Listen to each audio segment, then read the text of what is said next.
what is sex? What are the different types? What are the responsibilities? And how do you know you're ready? Join me. This is what we're going to talk about today.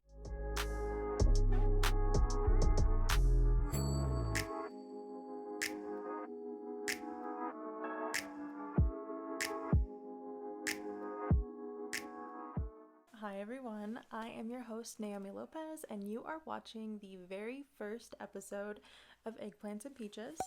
I'm very excited to share with you the work that I have been doing for the past few months to get this show up and running, and today we are going to talk about sex. We're going to dive right in and talk about the different types of sex, the responsibilities of sex, and how to know when you're ready. Because in my opinion, I think that you should be intentional when you start having sex, and you should know the pros and cons and what you're getting into, because it is a really multifaceted and complex topic that you want to make sure that you're prepared before you go into it. So when I was younger, I used to consider sex just heterosexual penis and vaginal intercourse. But as I've gotten older and I've gained experience, I've learned that sex really encompasses a variety of sexual activities that result in pleasure. Some you're going to expose yourself to STIs, some you are at risk for pregnancy, but not all of them are. So for me, I think that the concept of virginity is a real issue and kind of puts a barrier to why we only consider sexual intercourse to be sex. And so I know that when I was younger, I would say that most people were kind of obsessed with this concept of being pure and being a virgin. So everyone would do everything but vaginal intercourse to claim that they're a virgin. And this generally affected girls rather than boys. And what would happen is you would see people having anal sex before vaginal sex, and you would also see people doing everything across the board and not considering it having sex. But I would say that when you get older and you gain more experience, that sex is really much more than just intercourse, and it's not heteronormative and it's not always heterosexual. So that's a really myopic view of sex. You need to be inclusive and think about other people who have a different type of anatomy than you, and also the fact that you can have really profound emotional, pleasurable experiences without intercourse. So that's why we're going to talk about all the different types of sexual activities which I consider sex today. Alright, so the list that I have compiled for you that include all the different types of sex are going to be masturbation, phone/sexting, fingering, oral sex, anal intercourse, vaginal intercourse, dry humping, scissoring, and tripping. Now, before we get into the details of all the different types of sex that I just listed off, we need to talk about how to know when you're ready for sex. Now, it is a big deal to start having sex and to do anything on the list that I just mentioned above.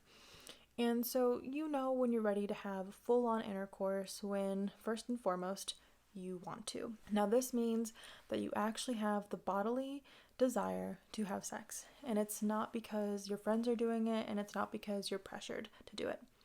It's not about society saying you're too old, that you shouldn't be a virgin anymore. It's really about you wanting to do it. You also need to assume the responsibilities of sex. Now, it's fun, it's pleasurable, it's complicated, and it can be awkward at first. The responsibilities are going to include having uncomfortable conversations. So you are going to have conversations around consent with a new partner and an established partner. You want to make sure that you are respecting your partner and they're respecting your boundaries. So consent is going to be a conversation that you need to have every time.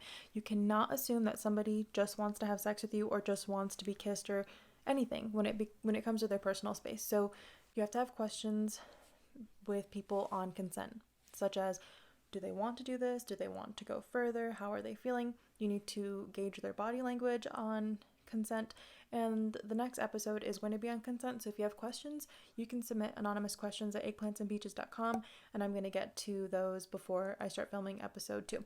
Next thing we need to talk about is testing. So you're going to have to talk to your partners about testing. When's the last time they got tested? When's the last time you got tested? How many partners have you each had since you've last been tested? And you will need to get tested in between partners and use protection regularly. whether you are heterosexual, homosexual, or in between, you will need to use protection depending on the person's anatomy. So if someone has a penis, they need to wear a condom. If no one has a penis and there's two vaginas, then you need to use dental dams. We're going to also get into STIs and condoms in future episodes, so stay tuned for that. The next thing is you need to know that there is an emotional responsibility with sex. So when you have sex, oxytocin is produced, and that is the love hormone. And what can happen is even if you are just hooking up or having sex with a friend casually, you can still get feelings for somebody and become emotionally attached and want to go further. So you're going to need to have conversations around where this is going. So what you two feel for each other, what kind of dynamic is this? Is this a hookup? Is this going to be casual, a one-time thing? Are we going to try to explore a relationship? And you also need to talk about your rules. Do you feel okay with your partner having sex with multiple people? Is this going to be an exclusive thing? So just keep in mind that if you're having sex with your friends or hooking up with them in any capacity, that it can change your relationship and that it could ruin your friendship. So make sure that it is worth it to you. Make sure that you know that your friendship could change. It very well probably will change, and that you need to be willing to accept that. And just have really clear communication on what you like, what you dislike, and where you see this going. That can really salvage a lot of relationships and also spare your feelings in the future. So the next thing that you're going to need to think about is birth control. Are you at risk of pregnancy? Are you having sex with somebody who has a penis? Do you have a uterus? You need to talk about it. And if you have a penis, you need to also be engaged in the conversation. It's not just up to people with uteruses to take responsibility for preventing pregnancy. It's really a both-party system. And so look at your options and see what fits you best. Go to your doctor or nurse practitioner and talk about how you can prevent pregnancy, because trust me, I work nights with babies and you do not want to be up all night for a whole year potentially, and you want to avoid pregnancy and abortion because no one wants to have an abortion. You're going to need to carry protection with you, whether it's dental dams or condoms. You have to buy them, so you have to go to the store, so you need to be confident enough to buy them, or you can order them online. And you also need to have them with you at all time. You can't just assume that somebody is going to have protection. You need to make sure that you have it as well. And you also need to make sure that you're using it every single time to prevent STIs, because some STIs are uncurable, meaning that you're going to have them forever. So just be aware that sex comes with the risk of pregnancy and STIs, and it's up to you to be informed and to make decisions accordingly. So we're going to have episodes on STIs, so before you have sex, you really need to know the risks and how to stay safe. Now, the last aspect that you should be asking yourself when, looking into having sex or considering having sex is going to be, is your partner respectful? Are you feeling confident around them? Do they respect you?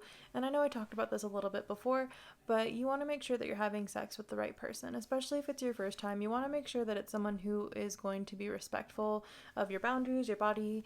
You want to make sure that it is going to be a positive experience, and you want to make sure it's the right person. So if all of these things add up and you're ready to do it, I say go for it. Just be informed on why you're doing it, the responsibilities, and who you're doing it with, because you really are sacred, and it's important to make sure that you're sharing yourself with people who respect you overall. All right, so back to the topic that you've all been waiting for. Let's talk about the different types of sex. So the types of sex that are not going to put you at risk for STIs and pregnancy are going to include masturbation, sexting, and phone sex, and dry humping if you're wearing clothes. The types of sex that are going to put you at risk for STIs are going to be fingering, oral sex, vaginal intercourse, anal intercourse, scissoring, and tripping. So let's get started with masturbation. It is going to be the most selfish type of sex, and selfish in the most positive, delicious way. It's the way that you will learn what you like. It is how you're going to learn about your anatomy.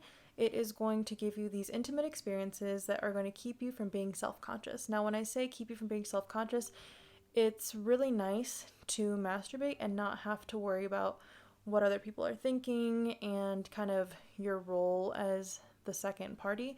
So it's just a space for you to get to know your body, relax, and enjoy pleasure and learn about yourself. So I think it's really important that people masturbate before they have sex, just so that they have an idea of sensation and pleasure, and so that you become more relaxed with your body, because we aren't taught sex ed adequately for the most part. And growing up, our private parts, our genitals, are not really talked about. So you're going to have to discover a whole new part of yourself, which is amazing. So the next type of sex we're going to talk about is phone sex and sexting. And I know a lot of people these days are sexting rather than having phone sex.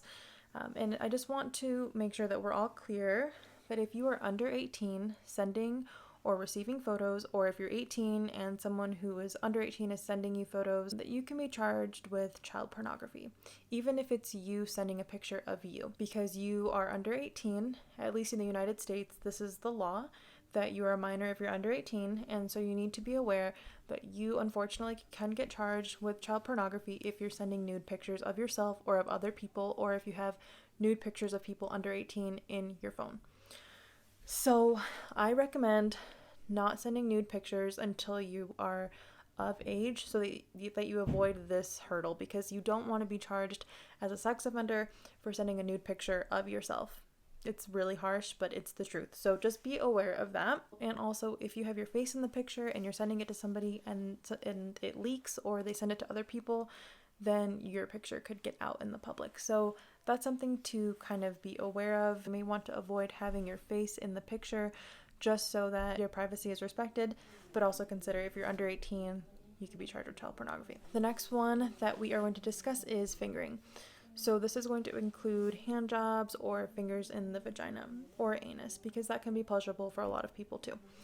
And this is going to require that you just wash your hands after, because if you touch your own genitals after fingering or playing with someone else's genitals, you could get an STI if they have one, or if you touch your eyes, you could get it in your eyes or your mouth. So just make sure that you have an STI conversation before you get started. Make sure everyone's getting tested, and then also make sure that you wash your hands afterwards before you touch your own mucous membrane. So your eyes, your nose, your mouth, your genitals. All right, so oral sex.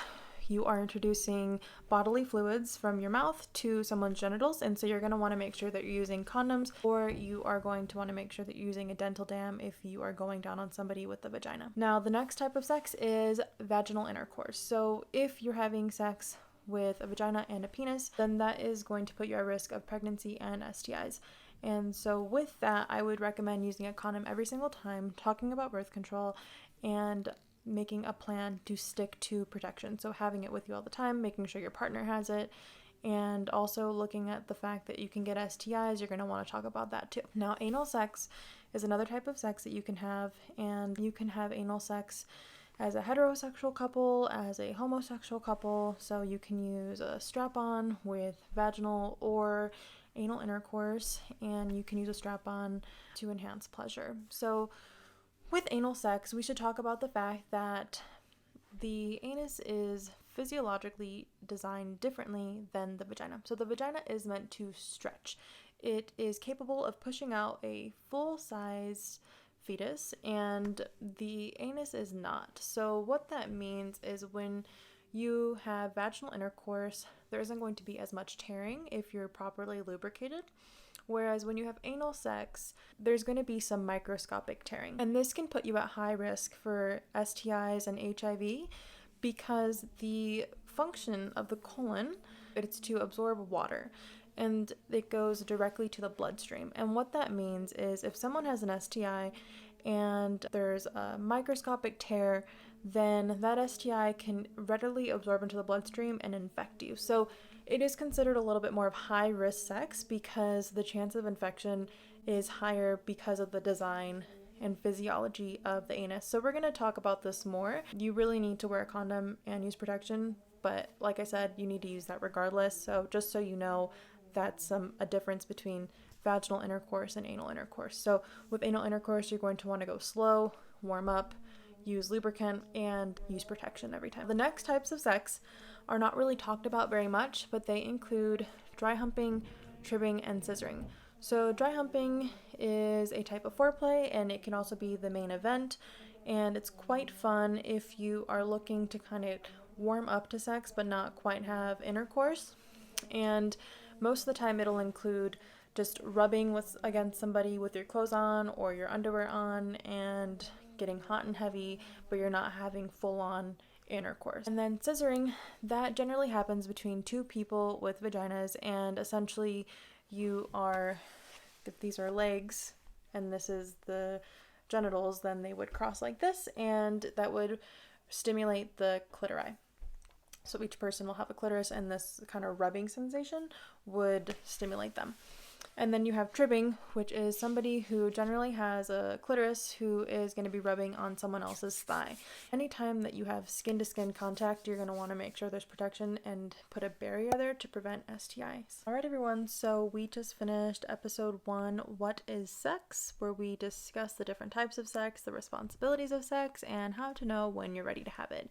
If you have any questions, go to eggplantsandpeaches.com and submit anonymous questions on any topic around sex education and pleasure overall. The answers will be submitted under the Answers tab, where I will put the question and the answer below it, and everything is anonymous, so just know that your privacy is honored. You can follow me at eggplant_peaches on Instagram and on Facebook. And next week we will be discussing consent. So how to create a culture of consent. And I will be interviewing Izzy Abraham Raveson from Yes to Consent. So stay tuned for that. And you can also submit anonymous questions around consent to help get things started. Thank you.